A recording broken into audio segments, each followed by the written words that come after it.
Philadelphia, the greenest city in America. So we've come a long way from 2008, and here to share some of the progress on the city and the government's performance around sustainability are members of the Mayor's Office of Sustainability. As usual, we're going to start off with introductions to my right, and we'll turn it over to Mayor Nutter for some opening remarks. I'm John Curtis, Performance Management Analyst for the City of Philadelphia. Adam McAllico, I'm Energy Manager for the City of Philadelphia.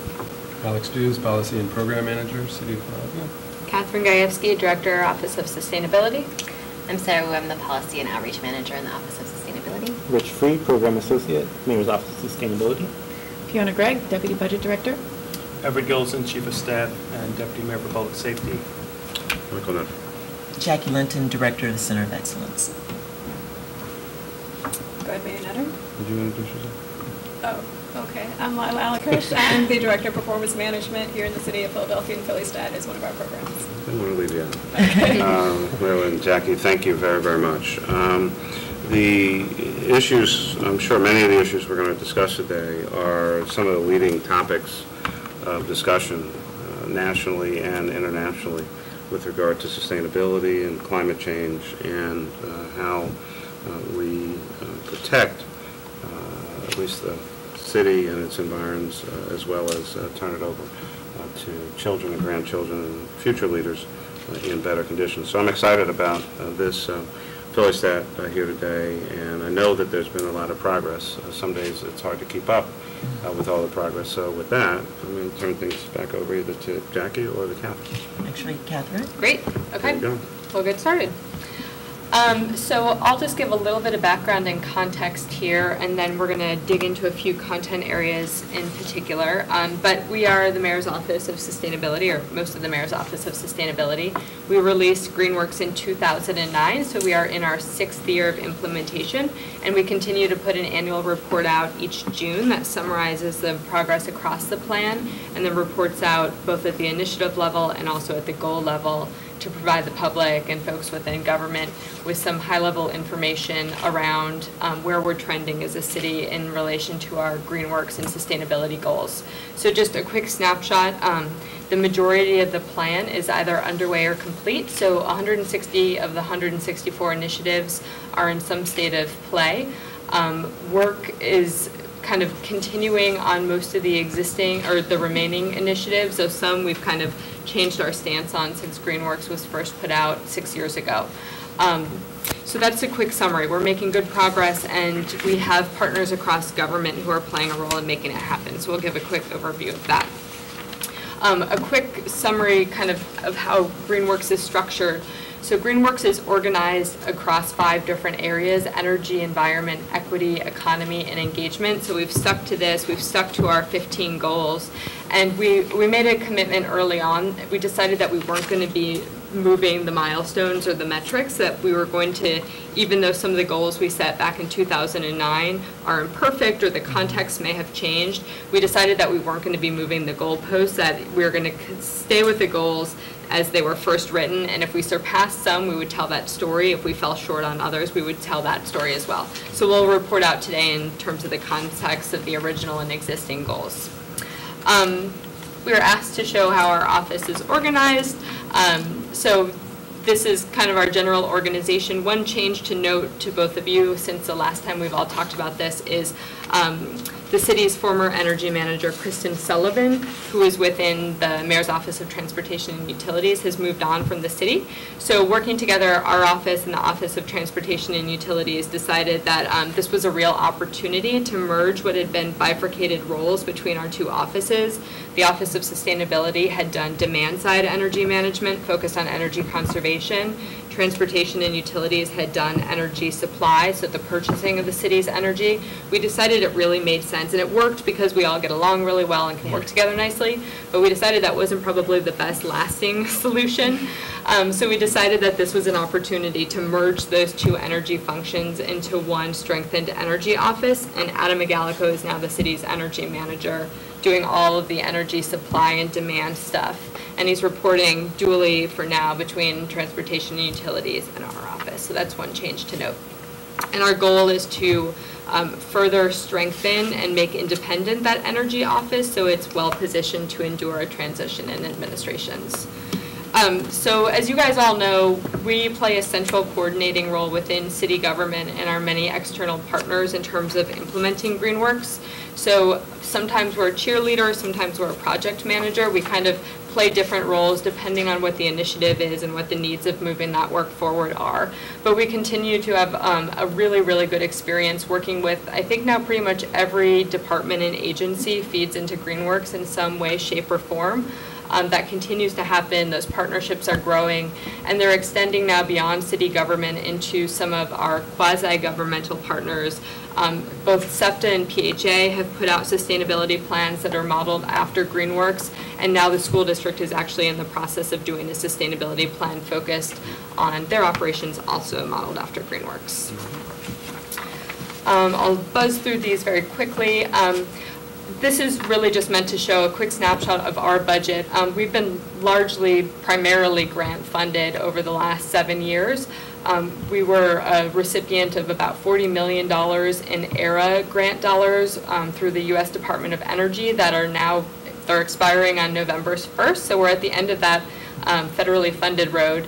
We've also been able to bring in a good deal of private foundation dollars, and then we have a general fund budget and a capital budget that we administer with city dollars. Catherine, just for context, on the Department of Energy ERA funded the $40 million, which of course for anyone $40 million is a lot of money.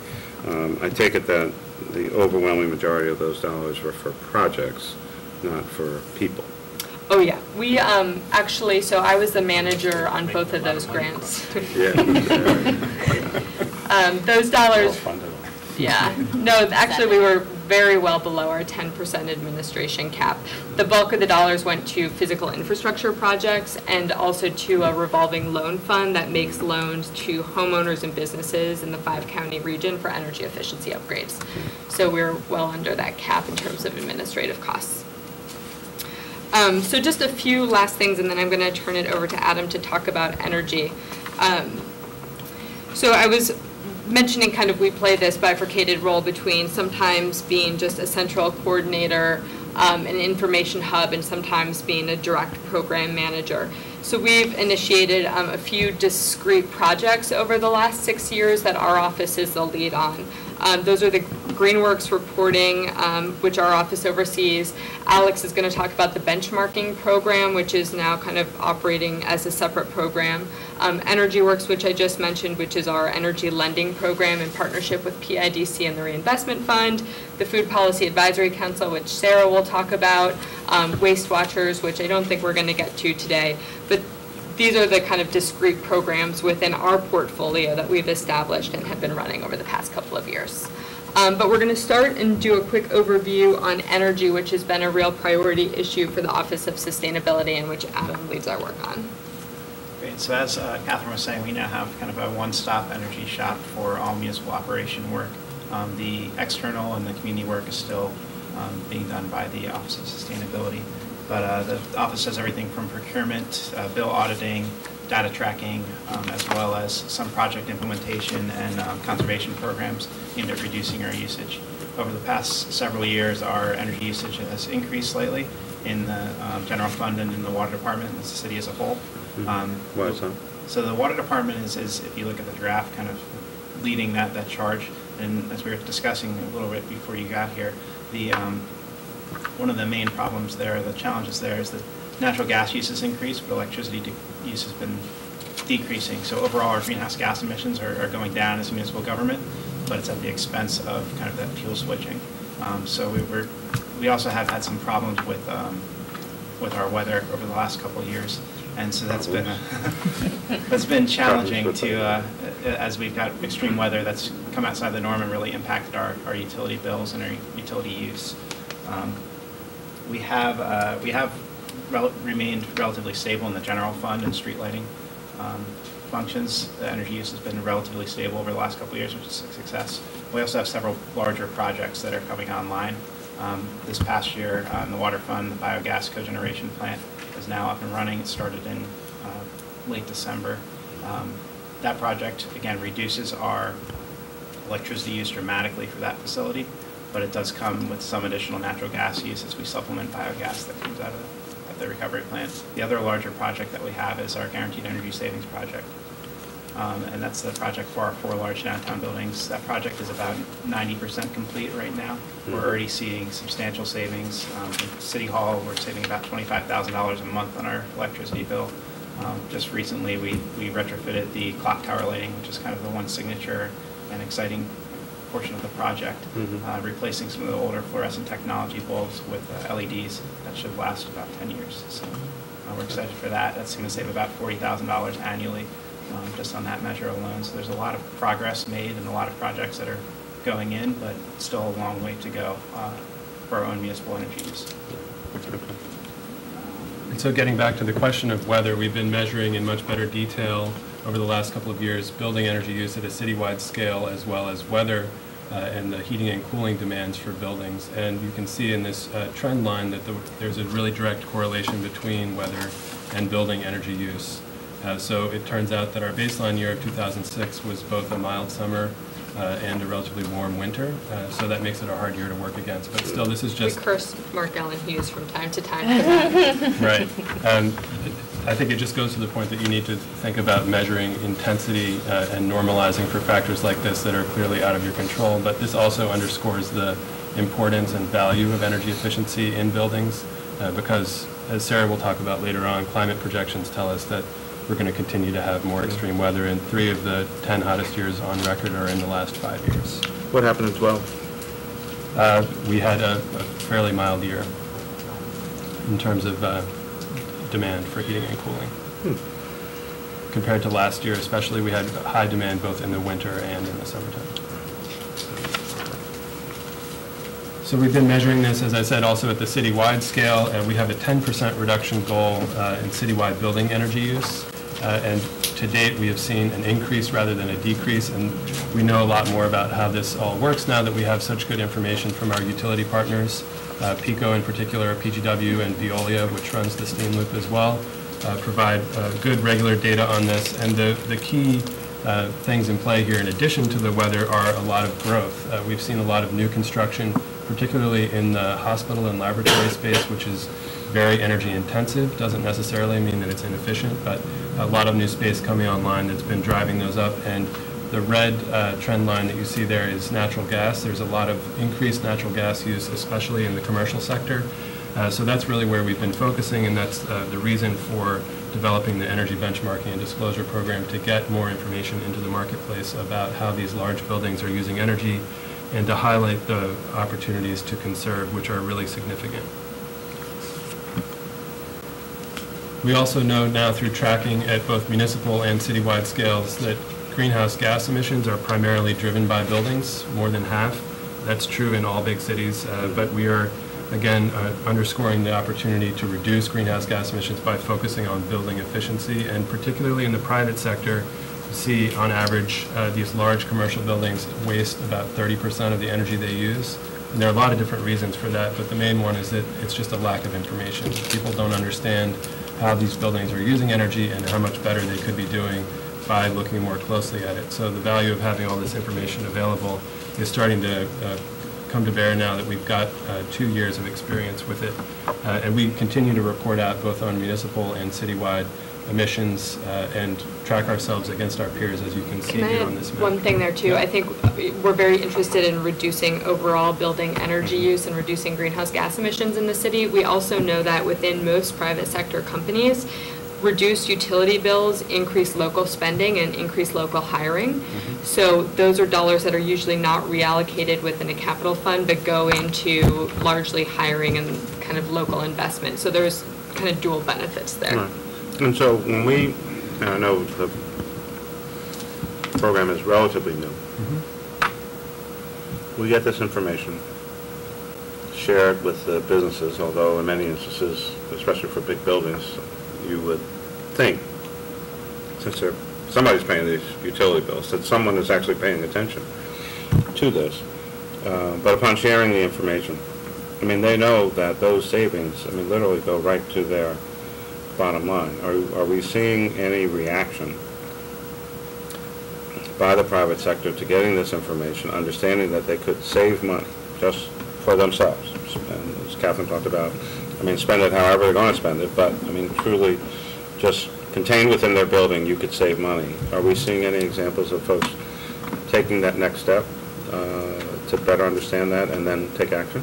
Yes, we are seeing some examples, but it's an interesting question because in a lot of cases there is a misalignment of incentive because the building owner doesn't pay the bill.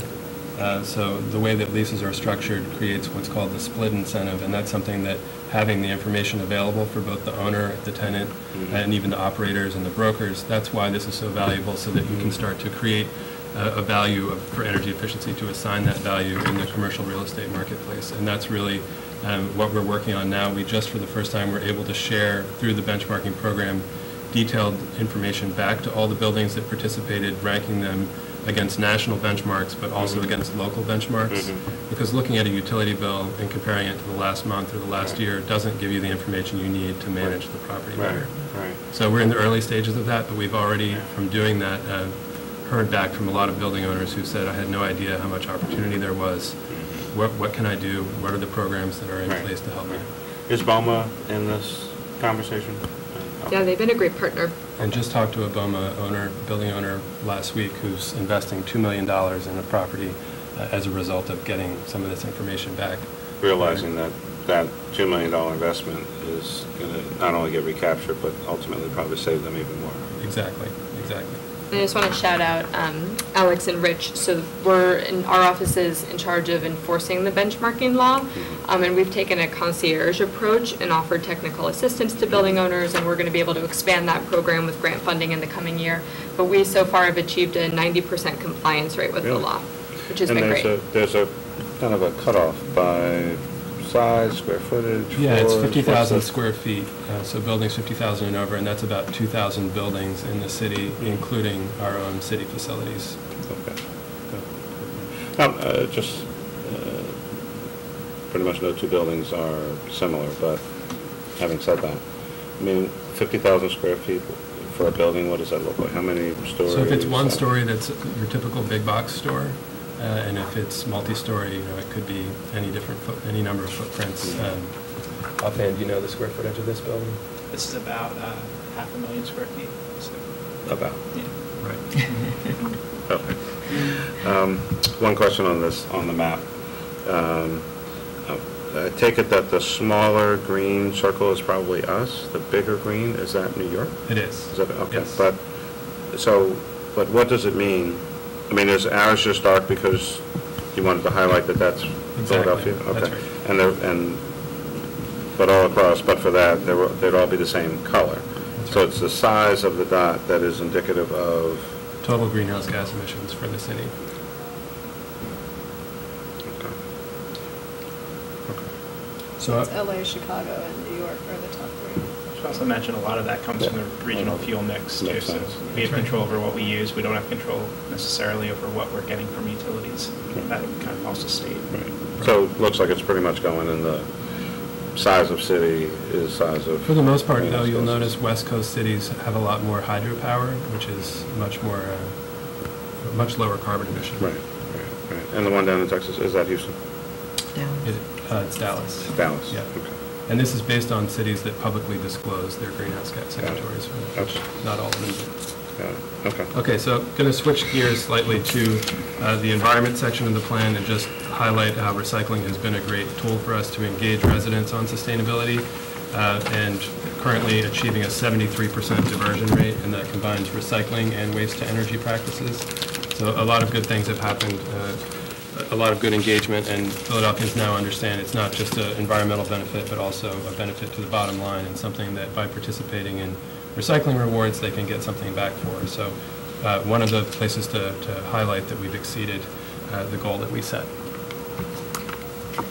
Great. I'm going to talk to you a little bit about the equity section of GreenWorks. So it's one of our 5 big focuses in the plan, and we've found that under our equity goals, access has been a really helpful lens for us to help us make data-driven decisions about where we need to increase our services, such as open space, food access opportunities, and tree canopy. So I'll talk to you first about our open space goal. We worked with Parks and Recreation, who are the lead on Green 2015, and they did some mapping to find underserved neighborhoods. And we're really focusing on two sets of interventions here. One is greening existing facilities that are in those underserved neighborhoods, largely our recreation centers and our schoolyards. And then we're also, as you can see on the slide, really trying to up our game in terms of trail access. So the trails themselves are amenities, and they also help folks get to other existing, the Fairmount parks of the city where our lovely existing amenities. So you can see we've got 16 additional miles of trails since 2011 and about 23 in the hopper. Now, Sarah, Yes. many of these are certainly well known. So when you say completed and renovated, what exactly does that mean? Because these, pretty much all of these existed. Since 2012. So it just means they're open for business now. I mean, so Bartram's Garden Trail didn't exist, did it? Great Ferry Crescent also. Yeah, has Great come Ferry online. Crescent. So some of them, like the Manhattan Canal, is definitely just an upgrade, right? Right. Okay. But the Schuylkill Park, the Schuylkill River path is largely new, or Right. parts of it are. Right. Yeah. So some of them are. And I remember the Shawmont to Port Royal. Yeah. Okay. So it's some often, amount of work or an upgrade and often what it's doing is trying to fill a gap, right? So you might have a trail, and then there might be a spot where you lose access, and so filling that gap is actually really helpful because it makes the amenity more useful to everyone. So, yeah. But like I said, we're sort of thinking of the trails both as amenities themselves and increasing access to other larger open spaces. Mm-hmm. So we're also using an equity lens and an access lens, thinking about food access. Here we're ultimately trying to get all Philadelphians access to food, and what we're measuring is number of farmers markets, gardens, and farms in the city. We're exceeding our goal here. We are a really good partner here is our Department of Public Health. They got some CDC funding where they opened farmers markets in underserved neighborhoods, which have been a big success. We're also working with our Food Policy Advisory Council to intervene on some zoning and vacant land policies to help increase opportunities for folks to grow food in the city, and we've had some successes there as well. And these numbers are the numbers of markets, gardens, and farms? That's right, yep. So tell me about 14 to 15, what happened? 15, so that's the target on the last end, so we're exceeding the target. 316 was just the target set. Oh, it's the target that Greenworks set. Yeah, so we're not, I don't think we're going to go down into 2015. Oh. Was that originally? I'm Yes, sorry. Yeah, That's so right. that's the goal, that was the goal that was set in the original Greenworks plan. So we're at 340 now. I suspect we'll be above 340 next year. Okay, all right, so it's on the, okay. Yep, so the trend is in the right direction. Right. And above the target that we set. Right. Sarah, are these gardens and farms distributed evenly across the city, or where's the concentration at? We haven't actually mapped them, so I couldn't answer that question. I would say with our work with the Food Policy Advisory Council, we're working on identifying where there are additional opportunities for larger garden spaces. So that's what we're doing geospatially, but we haven't looked at distribution. And as far as the markets goes, the SEPTA example is a good one where they were able to put markets at transit hubs. So even if they can't get into every neighborhood, they're still reaching people. Right, and I would say that's the gardens and farm story. On the market side, like I said, we did do some targeted interventions with our CDC dollars and taking farmers markets to neighborhoods where we knew there wasn't access. So. And then in terms of trees, we worked, again, the Parks and Recreation Department leads this goal, but we worked with University of Vermont and the U.S. Forest Service and did a LIDAR tree canopy study, which told us where we have existing tree canopy and also told us where our opportunity sites are, so basically vegetated space, not concrete. And what we learned there is we have limited opportunity sites that the city actually controls. Most of our opportunity sites are tree pits, so between the street and the sidewalk. So Parks and Recreation has worked really hard to plant in each of our own city-owned tree pits. And most of the other opportunity sites are in privately owned land. And so we created this program called Tree Philly, where we give trees to folks that they can plant in their privately owned property. It was our sneaky way of getting the trees into places that we don't control. I get the emails all the time. And so Tree Philly has given about 8,000 trees away since it started. And we've planted about 100,000 trees throughout the city overall, including the Tree Philly trees. So we're going to switch gears and talk about new initiatives that we're managing in-house. I'm going to talk to you about climate adaptation and food policy, and Alex is going to talk to you about a little bit more about benchmarking if you have more questions on that. So one of the big things that we're doing now is a climate adaptation planning. So you can see up here on the slide, we worked with our consultants to do some regional climate projections, and this is a lot of information in one place, so forgive me if I have to talk about it for a little while. On the left, on the y-axis, we have average annual precipitation, and on the x-axis, we have average annual mean temperature. And these are projections over three time periods. The solid dots are near term, the lined dots are mid-century, and the open dots are end of century. So basically here what we're saying, what this graph is telling us is, no matter what climate models we use and no matter what carbon emission scenarios we tell it to assume, it's going to get hotter and wetter in Philadelphia, so over time. And so we have these projections. We have also some projections on precipitation and temperature extremes. For instance, how many days in a row is it going to be 95 degrees? How many days is it going to rain an inch or more? We also have some sea level rise, Philadelphia-specific sea level rise projections and some storm surge projections. And we've been taking this information and presenting it to agencies that own assets and operate programs that we anticipate are going to have to adapt to this hotter and wetter environment. Mm-hmm. And basically, as a first pass, we just we're presenting the data and having some guided discussions with them. What is this going to mean for your operations? What is this going to mean for your budgets? Taking that back, and after we have all of the conversations, we're about 3/4 of the way through our interview list, sort of trying to compile what concerns are raising up to the top across agencies. And we're lucky enough this year to have some money in the budget to bring a consultant on and really drill down to some opportunities, some high-level opportunities for us to adapt to this hotter, wetter future. So we're really excited about that work, and the working group has been also, the interviews have all gone really well. People are really interested about the information, and they want to know how they can adapt. Sure. Have we been able to create a narrative? This was a topic of conversation just yesterday at Clinton Global Initiative on resiliency. And so, if I'm remembering my X and Y charts correctly. Yes, and your shaded circles. You really took us back a little bit.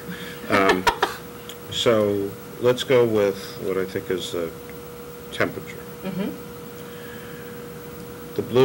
The solid blue, mm-hmm. which is the 2013 climate model, moderately low emissions. Yep. Is that telling us that in the near term, mm-hmm. 20 to 39, mm-hmm. that the average annual mean temperature is going to go up about 2-3 degrees? Yep. And the observed data is from 61 to 2000, so it's 2 to 3 degrees over what we experienced in the second half of the last century. Right. So the question is for these things. So we tell people, over the next, 10, 20, 30 years, it's going to get hotter and wetter. Mm-hmm. And then we say, and it's going to be on average 2 degrees warmer. Mm-hmm. And so I think the average person would say, what's 2 degrees? Or it's going to be, average total annual precipitation in inches, another 2 or so. Mm-hmm. What does that mean mm-hmm. in the whole scheme of things? And yep. Why should people be concerned about it? Yep. The part of the discussion again yesterday in New York was about emergency planning, how you deal so relatively new term, now we're concerned about storm surge mm-hmm. and all these things mm-hmm. coming out of Sandy. And so, what does all this stuff mean for citizens? Mm-hmm. We have a sense of what it means in the government and the things that we do, which, could be eye-glazingly boring at a certain level, mm-hmm. but critically important. Mm-hmm. And we have to invest dollars. We only have one pot of yep. money. So if we're investing in this, that means we're not doing something over here, but there's a reason for all of this. How do we explain this to the public? Yeah, it's a good question. I think speaking in the extremes is a little bit easier for the public to understand, or to care, right? So it's going to be a couple of degrees warmer on average, but heat waves are going to become more frequent and hotter and longer. So we need to educate them to check on their neighbors during heat waves. Again, we need to get them to have their homes be more efficient so that they can have them be comfortable and not have to pay as much. Same thing with rain, right? We care that there's more precipitation, but we're not going to turn into Seattle. It's not going to drizzle a little bit every day. It's really going to come in flashy storms, and that has consequences for people's basements and for, whether maybe they might want to have flood insurance or not. And so I think if you can communicate it in a sort of more extreme an event frame to the public, that's when it becomes relevant to their lives every day. And that's maybe why they can understand that we might need to invest more in our infrastructure, you know. And that's certainly, I think, why it's relevant to city departments. It's, you know, a degree or two here or there doesn't matter, although looking at social science and crime data, sometimes it really does. Yeah. So, but also when you look at infrastructure, when we go from an extreme cooling event, you know, at the end of a winter, if we have really cold weather and then all of a sudden we have a really quick thaw, it's the bouncing between those extremes that wreaks havoc on old infrastructure, and where city departments are starting to see kind of that we have a lot of challenges ahead if we're going to not only be seeing more of what we've been seeing in the last 5 years, but an even more extreme version of it. So thinking about those extreme scenarios and figuring out where the thresholds of vulnerability are is the exercise that we're taking departments through. So you bring up an interesting point. If this is an average temperature for the year and it's actually going up, what about the cold temperatures in the winter? Does that mean it's a higher swing? This is where it gets crazy. Yeah, so we actually have average temperature by season as well. We're still going to have cold winters, even though the average annual temperature is going to be higher. We're actually going to see an increase in winter precipitation. So overall, it's going to be warmer, but we're also probably going to have more snow. Sorry. So most of the precipitation will come in winter weather events. Right, and so we have to be prepared for, you know, extreme heat waves, but we also need to be prepared to figure out, you know, a way to budget for, you know, snow removal in the winter, and it's still not going to be, you know, every winter it's not going to have the same level of snow. So there are some interesting budget questions too on how do we deal with increased variability on weather. So, go ahead. So the precipitation is expected more in the colder months, because. And we don't know what the rate of Arctic melting is going to be, but you know, it's very complicated because it's like even now with the polar vortex, that's a weather trend that's initiating in the Arctic and coming this way. So all of these are projections, and we aren't sure what the variables are going to be. So we're not sure what the emission scenario is going to be, and we're not sure what the melting scenario is going to be, which is why you start to see a range. Yeah. But either way, this is projecting 2 more inches of precipitation. And an inch of rain is like a foot of snow. Oh, yeah, So we're talking approximately an inch of rain is approximately 2 more feet of snow every Exactly. winter. Well, yeah, it's not all going to be in the winter, but the majority of it, yeah. But, yes. you know. Yeah, so I mean, I think out of this, what I would ask is, you know, whether it's for next year's budget, not that the entire budget is going to be, you know, necessarily about these issues, but I think in the course of the next year, we have to figure out different opportunities and different ways to explain this to the public that, you know, we can certainly use some extreme weather examples, but I mean, the purpose is not to scare people to death, but is to really inform what this is all about. And then the second part of it is, you know, the government will always try to do some things, change in policies and all that, but the other part of it is trying to explain to citizens what you can do. Right? Yeah, but I want to push back. I mean, I think our concern here is that this is a lot of information. It's difficult to communicate, but also at the end of the day, when we start to see these storm events, people look to the city to do something. Oh, yeah. Yeah. And so we're also trying to understand where are some of the renegotiations that might need to happen. So, for example, you know, right now flooding is a real issue, and we don't have the means to manage it to the extent that we would like to be able to. That just is not within the purview of the water department or current budgets. So if we're going to have more flooding, it's hard to go and talk to the public about more flooding without really being able to say what we're going to do about it. So climate change for us brings a lot of really fine lines, because we don't have all of the solutions, we don't have all of the plans, and we certainly don't have all of the money to do the infrastructure upgrades we would need to do. We don't know all the things that are going to happen. Yeah, so I mean, it gets into risk management territory very quickly. Yeah. Right, so this is why we sort of bit off the first chunk that we bit off, right? So we know that there's increased risk from climate change, and we basically want to understand what is local government's role in reducing that risk. We need to know what we can do so that we can, one of our roles is to communicate risk to the public, but we're not sure what their residual risk is until we know what we can do to reduce the risk. Right. So that's really what that question we're trying to answer with this first round of work, because there will never be zero risk, and there is always going to be limitations to how we can reduce risk, but we need to be able to communicate what those risks are in a responsible way to the public, so that they know, here's what's the leftover risk, here's how you can get insurance and flood-proof and et cetera. But we don't really know what that answer is about how we're reducing risk yet, so that's what we're trying to answer. Yeah, I mean, my only point was, we're going to try to do all the things that we can, budget issues notwithstanding, other challenges, but, I mean, there will be some segment of the public that will want to know what they can do. And there's another segment that if, it's presented and explained in a certain way, might actually do something, and then other people will do or not do. There's a real and perceived responsibility on government here to be communicating this to the general public, but also to key stakeholders, our utilities, major building owners, anchor institutions, so on and so forth. State and federal government. Exactly. So those are part of the conversations we need to have in the next year. Okay. And most of the rest of what's in the GreenWorks plan is what prevents us from going from the low emission scenario to the high emission scenario, which is a really big difference when you get that far out. Okay. So we'll wrap up here. So we're kind of focused on two major areas, or I would say kind of four major areas of work over the coming year. One is we're going to be doing this climate change work and putting out a public-facing but also operational roadmap that starts to present information and ideas for what the city can be doing next. We're also going to be continuing to work on this nexus between energy use in buildings and greenhouse gas emissions, both at the municipal level and the citywide level. We've also begun work to put strategies in place to ensure that we sustain sustainability as a core function within city government.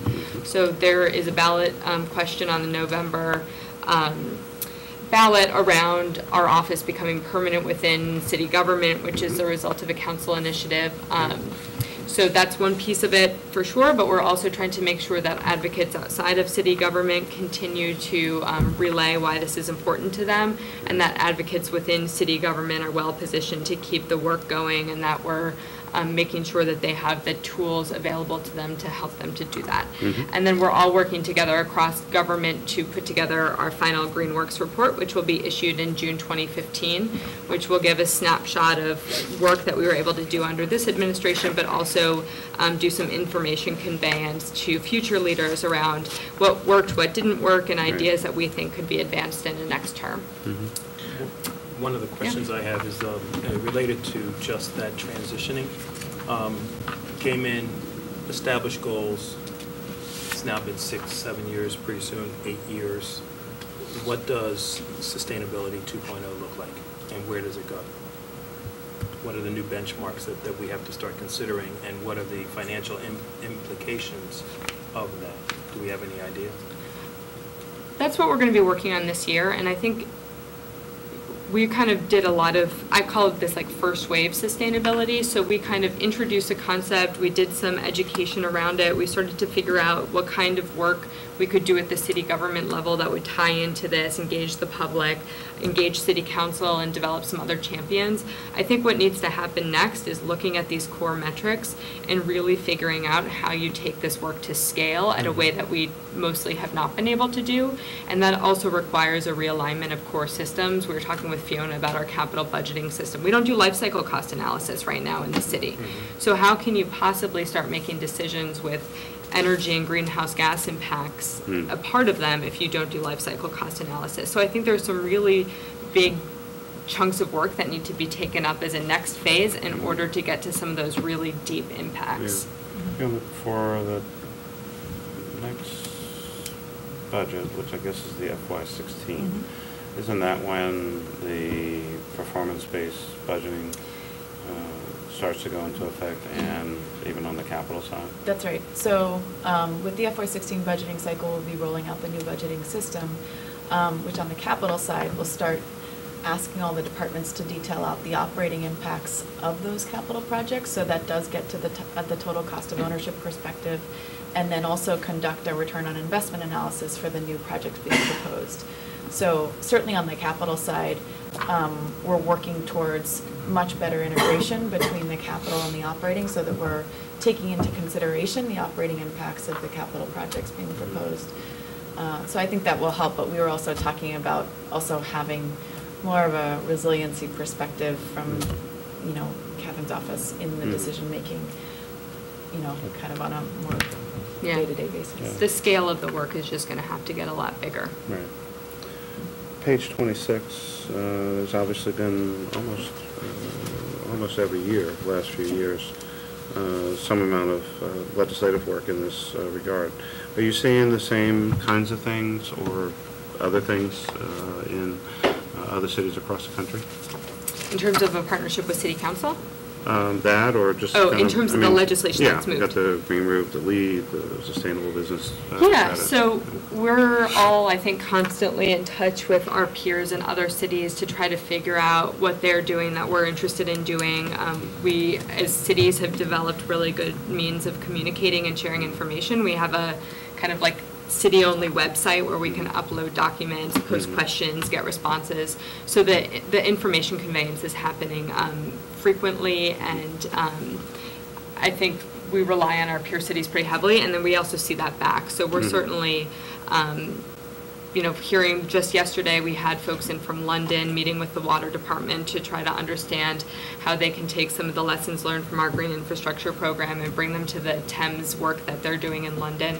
So there's a lot of work happening between cities, and I would say that Philadelphia continues to surprise other cities in the country as this kind of out of left field player on the urban sustainability front. And we're doing a lot of things here that we're able to share out. But I think generally there's a shared sense of what cities need to be doing and should be doing, and so there's a greater clustering of the kinds of activities that you're seeing happen. I think we're trying to now also talk about developing some consistency between cities, certainly climate planning being a great example, making sure that what Philly's doing is similar to DC, is similar to Seattle, is similar to Houston, so that we as cities are better kind of tracking information that we can compare across cities, we can communicate to the feds with a shared voice, talk to the private sector with kind of similar information sets at hand. So there's, I think, some movement towards consolidation between cities. Yeah, good. How are we doing with the, instead of it being just cities, counties, our surrounding county partners were all in the same area? How is that partnership going, and is there an opportunity there for, you know, I know Allentown's got a pretty, you know, progressive with Mayor Pulowski. We've got other people in Lancaster, but I mean, do we have that kind of Pittsburgh? Do we have that synergy just to be able to show that Pennsylvania has adopted increasingly so, yeah. I think we've made a lot of progress just in the last 2 years or so. DVRPC is a partner that helps us between counties kind of share information and come together. There's also an effort at the state level to create a program called Sustainable PA, where it would be basically like a certification process for smaller communities to make sustainability advancements. So yeah, and the state government, there have been some changes that I think we've all been trying to figure out how we find each other again, but perhaps that will change. Just as a result of the presidency of the Pennsylvania Municipal League, might be able to use this as a focus of moving that in this direction. Yeah, certainly having more communities care about this within the state helps for sure. So we should, do me a favor, raise this particular issue with David Tuzio.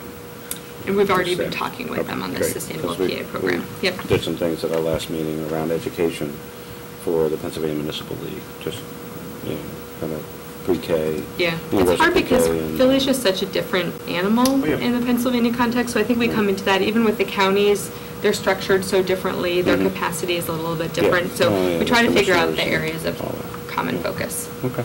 Yeah, we'll end there. Great. Keep up the good work. Leading the way. Any other questions? I think we're good. Great. Well, thank you for joining us today for today's Philly Stat session on sustainability. We hope everyone has a better understanding of how the city approaches sustainability and related activities and how we're organized to fulfill towards our mission. I think we have a better idea about how each day we get closer to becoming a leading city in this country and hopefully in the world and being a leader in sustainability and green activities. We encourage the public to continue the conversation with us via our Twitter and Facebook accounts. Again, thank you for joining us. Thank you. Great job.